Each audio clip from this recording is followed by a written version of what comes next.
This is a wax mould of a 15-year-old set to be proclaimed the Catholic Church's first saint of the millennial generation. But Carlo Acutis, his mother, Antonia Salzano, told Reuters he was much like any other teen, including struggling to fit in at school. Definitely, Carlo was an ordinary child like everybody. I used to play, to have friends, to go to school.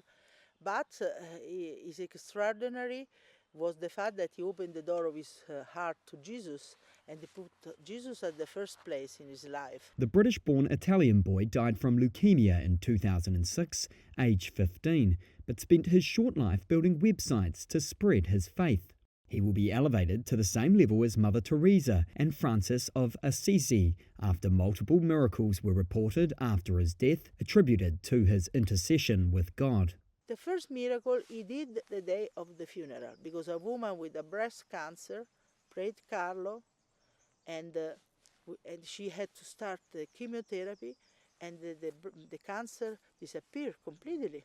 Church officials say a 4-year-old Brazilian boy with a serious pancreatic malformation was healed, as well as a 21-year-old Costa Rican woman who was near death after a bicycle accident. Both mothers of the cases had prayed to Acutis for help, Vatican authorities said.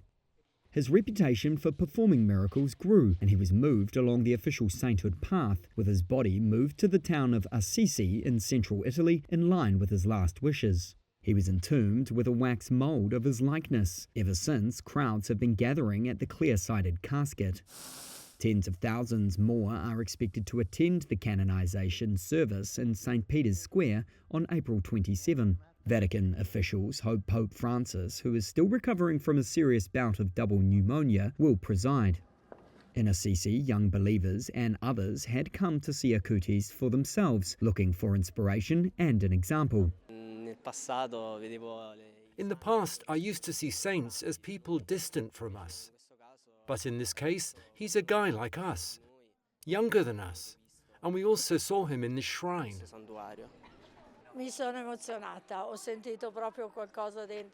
I got excited. I really felt something inside, a warmth that is not just faith. I got goosebumps. It's him, and I think he hears us all.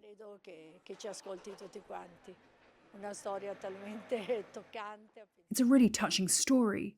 Such a handsome, rich boy who dedicated himself to Jesus in a world of young people who are at a loss. It's beautiful.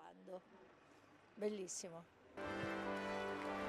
process that can lead to sainthood, known as a cause, cannot usually start until 5 years after a person's death. In the early years of the Church, a saint could be declared such by acclamation by the people, or by cardinals, or by papal decree.